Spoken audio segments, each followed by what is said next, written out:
ce discours est un discours de manipulation, c'est une propagande abjecte.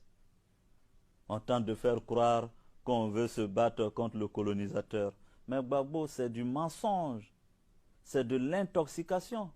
Il n'y a pas un seul président en Côte d'Ivoire qui ait autant défendu les intérêts des Français en Côte d'Ivoire. Lui qui crie sur tous les toits qu'il est contre la France, pourquoi a-t-il renouvelé la convention à Bolloré? Alors qu'il y a bien meilleure offre. Quand il dit le combat contre la France, je veux bien, mais la France est plurielle. Vous avez la gauche française et vous avez la droite française.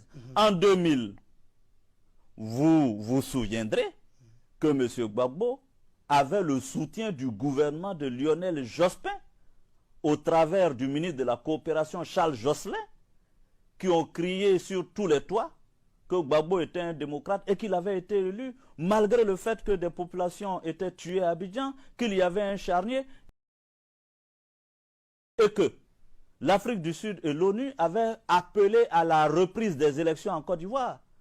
Le gouvernement qui a installé Gbagbo, c'est le gouvernement français de Lionel Jospin. C'est eux qui ont fait les premières déclarations pour dire que Gbagbo est président de la République. Alors, évidemment, quand la droite française est au pouvoir, M. Gbagbo veut tromper les Africains en donnant le sentiment qu'il mène une lutte de décolonisation. C'est du mensonge. Il profite avec la France quand ça lui va. Il les injurie quand ceux-là veulent rétablir la vérité. Et alors qu'une rébellion occupe la moitié nord de la Côte d'Ivoire, Laurent Gbagbo confessait d'ailleurs à l'époque de l'excellence de ses relations avec Paris.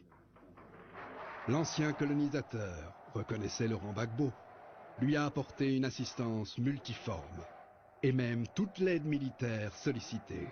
Laurent Gbagbo veut amener les autorités françaises à passer un deal avec lui. Dans le fond, nous maintenons les choses en l'état. Je ne mets pas en cause le franc CFA, c'est toujours une monnaie contrôlée évidemment à partir de l'économie française. Je ne mets pas en cause vos préférences pour nos matières premières. Je ne mets pas en cause les parts de marché qui vous sont accordées, mais vous me laissez vous infliger des blessures symboliques qui vont me permettre en retour de me légitimer. Je rappelle que M. Laurent Gbagbo souffre depuis 2000, à son accès au pouvoir en octobre 2000, d'un déficit de légitimité. Il va donc tenter d'imposer à la France de lui accorder d'être l'anti-français d'apparence, l'anti-français d'affiche, pour pouvoir compenser ainsi auprès du peuple de Côte d'Ivoire, des peuples africains, son déficit de légitimité démocratique. C'est cela qui lui est refusé par la France. Laurent Gbagbo ne s'est en réalité transformé en vrai faux anti-néocolonialiste, du moins de surface et au discours dichotomique, qu'à partir du moment où la France, estimant que la rébellion dans son pays était un conflit ivoiro-ivoirien, a refusé de lui apporter plus d'aide militaire. Contrairement à finalement un certain nombre de ses partisans, de ses très très proches comme sa femme Simone Gbagbo et puis le président de l'Assemblée nationale Mamadou Coulibaly qui eux lui disaient qu'il fallait fermer la base française avec la force Licorne et puis de la base française de Port-de-Bouët et sortir de la zone franc et du franc CFA. Lui il a toujours su ménager. Alors on a toujours dit oui ben voilà Laurent Gbagbo, s'il a réussi, il a roulé tout le monde dans la farine.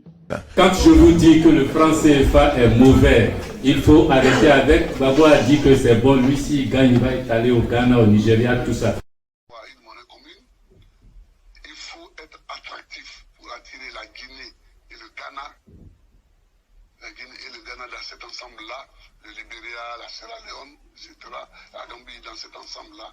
Et puis, ça va aller